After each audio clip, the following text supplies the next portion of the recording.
Hello everyone, I'm Helen Small. I'm hugely sorry not to be with you. I hope that Aidan and Gary and James have explained. My 14-year-old has COVID. She's in the bedroom next door, getting better, I hope. And I'm delivering this from my home office, which means that I don't have the normally crucial benefit of knowing what the rest of you have been saying, where the discussion's been tending, and I can only hope that what I have to say gels sufficiently with that, doesn't repeat, and isn't too completely off target. A slightly adjusted title: Public Intellectuals and the Limits of Disciplines in and After the Pandemic. And there are two epigraphs to start. The first: perhaps the special danger of a crisis that leaves a lot of time for thinking is that one will try to learn too many lessons whilst inside it. Crises are, at least while they are happening, not educational opportunities. They are events that befall us, that harm us. Agnes Callard. And the second: I don't think COVID is going to be a catalyst for change, but clearly we must use social sciences more broadly in order to understand the reluctance of people to adopt policies we find kind of obvious. Jean Tirole. It's the function of epigraphs to set a train of thought running, sometimes more by how they disagree or diverge in content and tone than by how closely they agree. These two epigraphs do both those things. The first is from the University of Chicago philosopher Agnes Callard, writing in The New Yorker during the initial US wave of the pandemic. The second is from the 2021 IFS annual lecture given just last week by the Nobel laureate in economics, Jean Tirole, and published online. Both these academics, given an intellectual platform for addressing publics beyond their academic expertise, have been provoked into thinking about the pressures exerted on, and what interests me more, exerted against traditional models of public intellectualism by the COVID-19 pandemic. In both cases, the current crisis has concentrated the mind on problems in our contemporary public life, which were well recognised before the pandemic, but have become more sharply accentuated, and I'm going to suggest a little better defined over the last 18 months. Whether or not this audience thinks that they're starting to be better addressed may well reflect the level of your optimism, and since optimism's in short supply right now, I feel it behoves me to try to be encouraging. I have in view two primary difficulties. The first is the level of public challenge to the authority of expertise, and the second is the uneasy relation between distinct forms of disciplinary understanding as they're brought to bear on matters of common experience and concern. These two things are related, insofar as Tirole and many others have suggested that fixing number two, so fixing the relation between our distinct forms of discipline, would help us to address number one, would help us to address the crisis in expertise. The main purpose of this paper, then, is to try to articulate what currently stands in the way of making that happen, despite some very large sums of government and philanthropic money dedicated to interdisciplinary collaboration. I'm interested in what practices of intellectual leadership genuinely open to disciplinary difference need to look like. Given the constituency of this conference, then, I will concentrate particularly on the humanities and social sciences, but in principle, what I'm saying could be extended across all our academic disciplines. Like many academics in the US and UK, Agnes Callard maintains a dual career, combining academic writing, books, and journal articles largely concentrated on ancient philosophy and modern ethics, with public philosophy, writing a monthly column for Point Philosophy, and frequent pieces for the New York Times, giving regular interviews and recording podcasts, at roughly the point where the American death toll overtook that of Italy to become the highest in the world, and US campuses were closing, moving learning online, including at the University of Chicago, where she's based. Callard contributed a long essay to the New Yorker's Annals of Inquiry column. She reflected on the similarities and the far more profound differences between her response to a public crisis and that of someone she holds up as an intellectual hero, Jean Améry. The choice was challenging. An Austrian Jew born Hans Meyer, Améry wrote movingly in his essays, Callard observes, of how his own humanistic learning failed him during the Second World War. Faced with the sheer physical brutality of the concentration camps, he came to see the intellectual life as a game and intellectuals as nothing more than homines ludentes, or people playing. Tortured by the Gestapo, he knew the limits of his own courage. He would readily have betrayed his comrades had he possessed information of value to his torturers, Callard tells us. And he came to see his own lack of heroism as consistent with the failure of most others like him, humanists, philosophers, skeptics, who fell into despair by contrast with those practical people and people of belief, Marxists, Catholics, practicing Jews, for example, whose participation in a larger struggle enabled them to live a life in the concentration camps consistent with the life they'd lived before. For Kallard, the point of reflecting on Améry in March 2020 was not to repeat or even closely scrutinize his counsel of educational despair, that is, at the humanities' incompetence to face down the brutality of fascism. It is rather to provide a handle on the peculiar aspect of the COVID-19 crisis. Unless we're medics or public health practitioners or epidemiologists or at the front line of care, the pandemic's probably required little more of us in the academy than the ability to adapt to more constrained circumstances of operation. The coronavirus is, as she puts it provocatively, for the vast majority of us, a call to inaction. If we're lucky, we will still have work to do, enjoy sufficiently unimpaired health, and the really exempt will have no children to entertain or people in need of care close to them. We, it's an embarrassed we, turn inward, she writes, with little to offer a world preoccupied by outward emergency of a very particular kind. But then comes a rhetorical about-face. The inward turn, she suggests, is not Pace Améry our failing. Contemplation is a calling, not a cause or a belief. It is, as Aristotle had it, inaction for a higher purpose, the pursuit of leisure, scholae for intellection. Scholae admits contemplation of the human condition, of what it means to live under the shadow of death, of what, I would add, it means to care for those more deeply under that shadow than we are as yet ourselves. It also allows the groundwork for the primary contribution the humanities make to others, communicating the fruits of our contemplation to others, helping them to see their condition more richly, more meaningfully. If Kallard sounds at this point suspiciously self-serving, well, there's another turn to come. Judging herself by the Aristotelian standard, she has apparently failed dismally. Like how many of us, she has, it seems, watched far too much Netflix. She's allowed the kids to glue themselves to their screens for far too long. She's signally failed to acquire new acres of hinterland. And she's written and read less, not more, she says. Is this a failure of humanism? No, she judges, it's a failure of crisis. Crises, and I repeat the quotation that I started with, crises are, at least while they are happening, not educational opportunities. They are events that befall us, that harm us.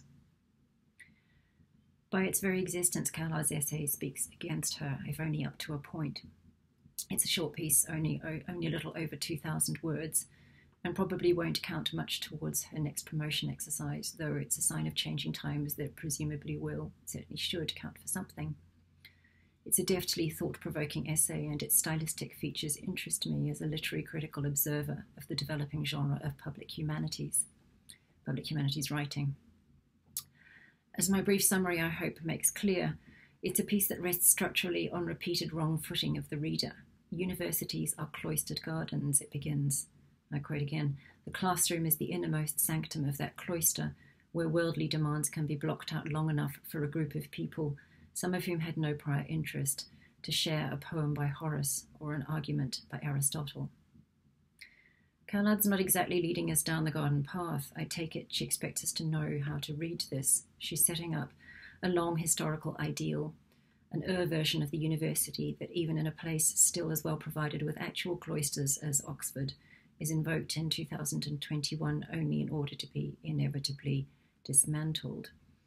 It's a trope whose function here is ironic, offering a pointed misdescription of the centrally timetabled, health and safety-controlled academic classroom, which starts to look like an inner sanctum, only when contrasted with the new and much less manageable reality of the family home as workplace. If you didn't spot the irony at opening, you will surely recognize the sharper qualifications around the invocation of Améry, the exemplary intellectual who lost faith in what we do, the suicide as hero. Then the making of a case for Aristotelian leisured contemplation, only to abandon it as unworkable for this modern, domestically encumbered academic. Finally, Kallard presents us with a much more modest, complicated, and psychologically embattled version of intellectual heroism in the form of the student, a type we can all, she trusts, bring to mind, full of unspoken brilliance, and finally finding the courage to speak in a seminar or lecture. It's a type we can hope to see again when the crisis is over, she suggests, and we're back in the classroom, able to help that moment happen. Every teacher knows that intellectual heroics are real, she writes.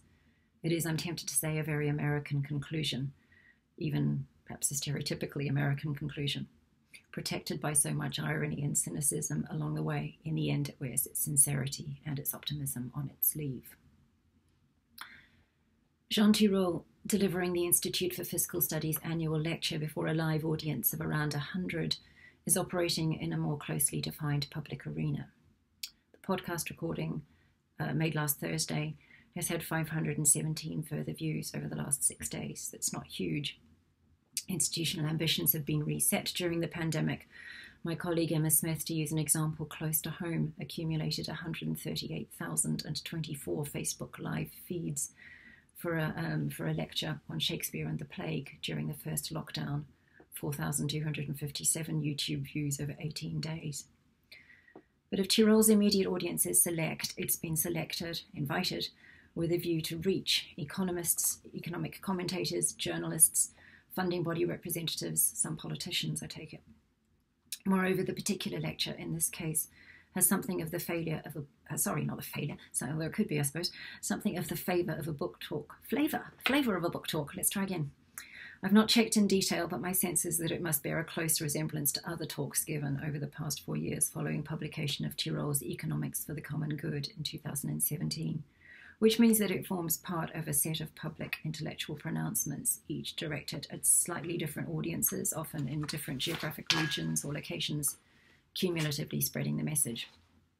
Economics for the Common Good is, moreover, stamped with an explicit acknowledgement and some interesting notes of ambivalence about Tirole's sense of being pushed into the role of public intellectual by the award of the Nobel.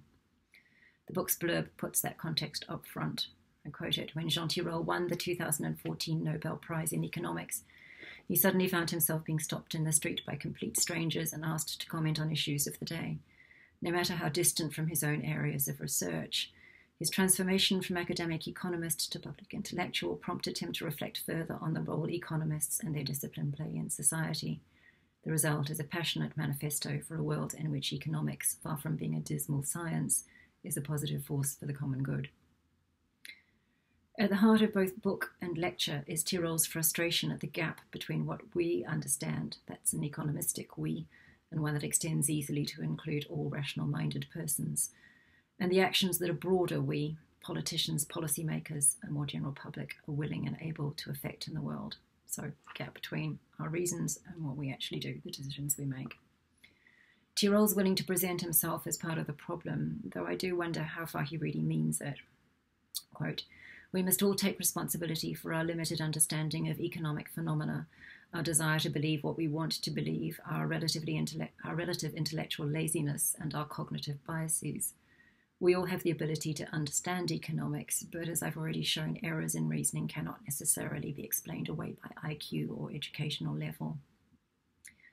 Both book and lecture show considerable interest in recent research in psychology and behavioural science, exploring why people reason badly. Part of the problem is simple inattention, not taking the problem seriously enough, he suggests, and popular culture is a distraction. Let's admit it, he writes, it's easier to watch a film or devour a good thriller than to launch into a book of economics. It's not criticism, he says, by the way. I myself read too little about climate science, biotechnology, medicine, and other scientific fields that influence public policy design.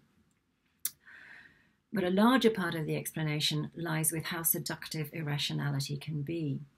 Wishful thinking, he lists, the hope for a brighter future, narrow perspective taking, personal narratives in lieu of big data, confusions of correlation and causality, making excuses for antisocial behaviour, flimsy situational excuses. For example, why do people so quickly find and take advantage of wriggle room to avoid doing what's clearly irrationally the right thing? Example, I extend an example he gives. If I, a doctor, do not prescribe opioids for my patient, someone else surely will do so. So it might as well be me. I might even be safer. My supplies are more trustworthy. I can keep an eye on my patient, and so forth. The answer, Tirole concludes, can't simply lie in spotting the errors. Excuse me. There's been plenty of trenchant work to help us there. Rather, economists and rational thinkers more generally are going to have to go further outside their comfort zone, hold their noses, and have more to do with narrative. Where the debate is on narrative, he tells us. The argument then stops at precisely the point where a literary critic like myself would like it to pick up speed. Quite what Tyrol understands by being involved, by getting involved, getting serious about narrative isn't quite clear. He suggests at one point that understanding more about the tricks narratives use will be important. Bad reasoning can be seductive, that he clearly perceives. The story I may choose to tell you about a bad immigrant who comes to the country of choice and abuses its hospitality too easily proves more powerful in some circles than any data the social scientist produces about overall patterns, tendencies, facts of immigrant behaviour. And this bothers Tyrol greatly. People don't react to the data, he says. They forget. They quote totally wrong numbers. They want to believe what they want to believe. For a social scientist, narrative isn't something interesting because it's not a basis on which to take decisions. Sure, I can find an immigrant who committed a crime, but I can also find a narrative about an immigrant which is going to make you feel good about immigrants. And I prefer the latter, but in a sense, none of them is scientific, right? The trouble is, this is a much, much more powerful way of communicating. Statistics don't work, he tells us. They don't work well, which is terrible because we think the facts are important and that's what should drive policy. At which point Tyrol waxes briefly literary on home ground. Marcel Proust, the facts do not penetrate the world where our beliefs lie. That's a very nice way of saying it, better in French, as he puts it. We are, as I read it, back to irony and the role it plays in modifying the self-aggrandizement of the public intellectual, modifying also his or her hopes for what can be achieved by exemplary reasoning in the public sphere. I spent this long on just 2 examples of public intellectualism during the pandemic because, scientifically unrepresentative though they must be, they seem to me indicative, there's a weasel word for you, indicative of changes in the culture and in the media supporting public intellectual work that pandemic restrictions on live audiences have considerably accelerated. Anyone who speaks beyond the academy and beyond the immediate confines of their expertise to address subjects of broad interest, as these 2 writers do when they reflect on the future of work, the content of education, the looming environmental crisis, widening inequalities during COVID, and so forth, does so knowing that the audience they reach is divided, not just along political grounds, but through the fracturing effects of multi-disaggregated media. It's, as we all know, at once easier to reach audiences at scale than it's ever been, and harder to reach new and attitudinally diverse audiences. It's harder also to hold them. It's always been the case that readers could lose interest and put down a book or an article or quietly exit the room. Television viewers still can tune out or tune off. Conference audiences can doodle on the printed program or more recently keep an eye on emails while semi-listening. But we now have technologies of consumption that allow for greater ruthlessness. And the institutions that once constrained our ruthlessness as consumers of text and speech are in key respects weaker. Your students, like mine, are almost certainly watching your lectures, if at all, and gutting the content, racing through on 2 or 4 times normal speed, skipping along the time bar to check for material of obvious relevance to their purposes. It's not so much inattention as highly selective attention. Rhetoric, as scholars of digital media tell us, has consequently moved of late closer and closer to simple, if not pure indexicality. There is no pure indexicality, but on the narrowing platform between a lecture, a short podcast, a tweet and an emoji, rhetoric becomes, to amplify Elizabeth Bishop, an art of more or less judicious losing. Tenuousness of platform, uncertainty of audience, weakness of institutional constraints on the consumption of media interest me less on this occasion than the challenge of looking beyond one's own expertise. That challenge presses on what both Callard and Tyrol have to say as they consider the disciplinary limits of, respectively, the humanities and economics.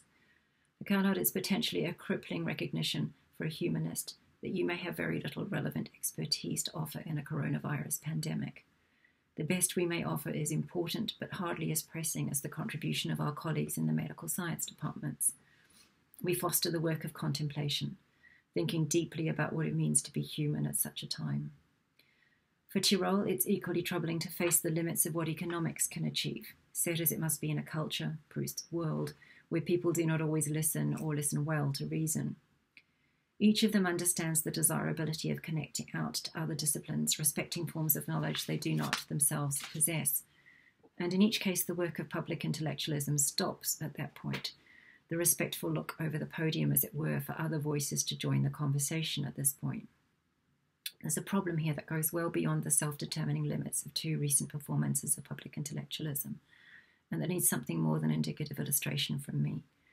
So let me turn to a philosopher I frequently found helpful, and who's recently published some preliminary thoughts that give clearer articulation to why it might be so hard to pursue cogently interdisciplinary intellectual endeavours.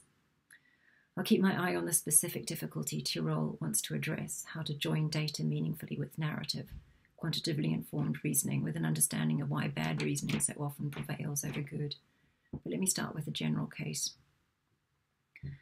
When you float an argument for a factual or explanatory claim, Elijah Milgram observes, it almost always comes with ceteris paribus, other things equal clauses, implicitly or explicitly. Most of our reasoning is, in other words, defeasible, subject to the qualifications and objections we can think of that would alter or defeat the claim we've made. This isn't just a matter of distraction or not keeping our eye on the goal, opting for the wriggle room of bad decision-making that worried Oriel. It's a feature of all non-deductive reasoning which doesn't guarantee the truth of its conclusions by its own premises. Defeasibility is its technical name, and we're not very good at understanding it. We're not, he writes, very good at knowing what to do with this sort of open-endedness. Most of the advice out there amounts to look around and try to understand what might go wrong with your train of thought. But since there are always more things to check, how do you tell when you've checked enough? As a general problem, it's tough enough. But it seems to become even harder, Milgram writes, when we think about how it's inflected by the need to cooperate across different areas of specialized expertise. Let me fill it out now, the essentials of an argument that's subtler or more complex than I can do justice to on this occasion. Disciplinary knowledge is specific. It rests on mastery of particular vocabularies, terms of art, tools and procedures of trade, many of them, as Milgram puts it, tacitly absorbed through years of immersion in the field. If you don't have that immersion, that training, you probably can't get very far. You'll certainly be limited by some pretty basic parameters of operation, control of the language, ability to differentiate a good from a bad performance within the discipline, not least a sense of what's new, valid, and of value from what is old, stale, redundant, or wrong. Many of us spend a lot of time encouraging our students, our graduates especially, to do what they can to overcome these barriers. Milgram has some chagrining things to say about how easily we overestimate what's achievable. And quote, when you have to work with people in other fields, you develop interactional expertise. He's alluding to work by Gorman. You do catch problems and get things to work. You even get good at it. There are various things we routinely do in daily life, even to improve the ways these sorts of issues play out. But remember that anticipating some problems isn't the same thing as being able to be confident that you've identified all the important ones. Because we don't know about what we haven't noticed, we tend to overestimate how good we are at this.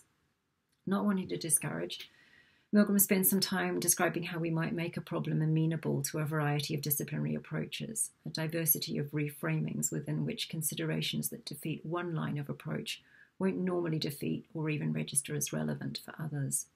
It's by no means a perfect solution, perhaps most obviously knowing whether a consideration does or doesn't defeat any given approach doesn't seem to be something you can decide from outside the system, from some ideal pan-disciplinary viewpoint, that is. You're going to need exactly the kind of specific expertise that presented you with a problem in the first place. Only lots of it, all of it. Okay, but we can try. We can take advice, and humility will get us further than persisting, isolated in our own fields. It's only at the very end of the paper that he admits a consideration a literary critic would probably like to see allowed entrance much earlier on. You will see a repeat pattern in my own objections, my own wrestling with other work here, the late disclosure of the thing I most want to hear about. A significant factor in the non-congruity of our disciplines even now is that we don't all deal in arguments, he concedes. To present the problem of how our various fields of expertise are to work together as a problem of argumentative coordination is then to assume wrongly that presenting arguments, defining their forms of reasoning, is what we all do. Milgram concedes, I have found that way of talking to provoke replies from academics trained in other fields along the lines of an experiment isn't an argument, it's an experiment. We can now see that those replies reflect the way that different fields have different proprietary intellectual tool sets. The philosophers are used to representing things as arguments. It's their medium, their theoretical paint. And so when a philosopher addresses a problem or tries to make a point, it will normally be rendered in that medium and often seem to be about argumentation. End of quote. Happily, this weakening of the claims of argument doesn't scupper the viability of testing an overarching insight by approaching it from a plurality of disciplinary vantage points, Milgram suggests. Our confidence in an idea should still increase as it finds support from multiple competencies, from scientific experiment, philosophical argument, literary critique, immersive cultural contextualization, narrative articulation. That's my list. You can easily add to it. What this suggests to me is that efforts at articulating an intellectual insight, one of joined competence, of a breadth no longer feasible for individual experts, need to have built into them something like a feasibility awareness, which might, from the vantage point of my own discipline, equate quite closely with an intellectual modesty topos. Feasibility awareness is what I see in practice at the point where Collard or any other humanities public intellectual acknowledges that the humanities can't contribute to vaccine development or even do much in the way of assisting public uptake, but may still be doing valuable work contemplating what it means to live for a time under an enlarged shadow of death and require more generous systems of care. What it means for a culture to watch a pandemic play out rather like Camus' Plague, and for some to find material there to help us understand the limits of number. The ineradicable need for a plurality of narratives. What it means to see COVID increasing inequalities not just of economic security, but of access to education and to culture, and so forth. Feasibility awareness, a little more reluctant if I'm gauging the tone correctly, is also what I see at the point where Tirole recognises that economists might need to suspend their bafflement, sometimes their irritation, to work on narrative with people who understand what it imports, for better and for worse, to the business of reasoning and decision-making. Doing that seriously, I'm going to be impertinent here, could entail looking beyond the qualitative social scientists even to some of those more humanistic disciplines that specialise in the subject. English, modern languages, linguistics. It might then be possible to have a joined conversation that goes beyond discriminating between good and bad narratives and understands that all narratives entail a point of view, and more than that, if they have anything like the complexity of the real world, a contest between points of view, not all of which will always be explicitly acknowledged. They will need teasing out from the implications of the language, and what is not said, as well as what is, and so on. Engaging with experts on narrative would make it possible to talk about why a single narrative isn't, by virtue of being singular, wholly without representative significance. Most challenging of all, it might make it possible to understand and acknowledge why it may sometimes be right to forego good reasoning in favour of reaffirming attachments, commitments, desires, including some that go beyond self-interest and identitarian self-assertion. The institutional frames in which joined cross-disciplinary intellectual collaboration find economic and structural support are not as yet very good at talking about the aspects of collaboration that involve us working necessarily somewhat out of step, repeatedly ceding the ground to areas of expertise we don't possess, allowing it to be the case that we don't proceed on the same bases. Grant bodies typically package work so that experts or investigators lead on their own terrain, and the work of bringing it all together sometimes seems to rest as much on the facility of a website designer as it does on the capacity of the team to form intellectual statements on which they can all agree as to their truth, agree as to their being worth saying at all. So there's work to be done in the way of reading as well as producing collaborative intellectual insights, moving between the contributions of, say, the economist, the anthropologist, the creative writer or historian or narrative theorist, or whatever the case may be.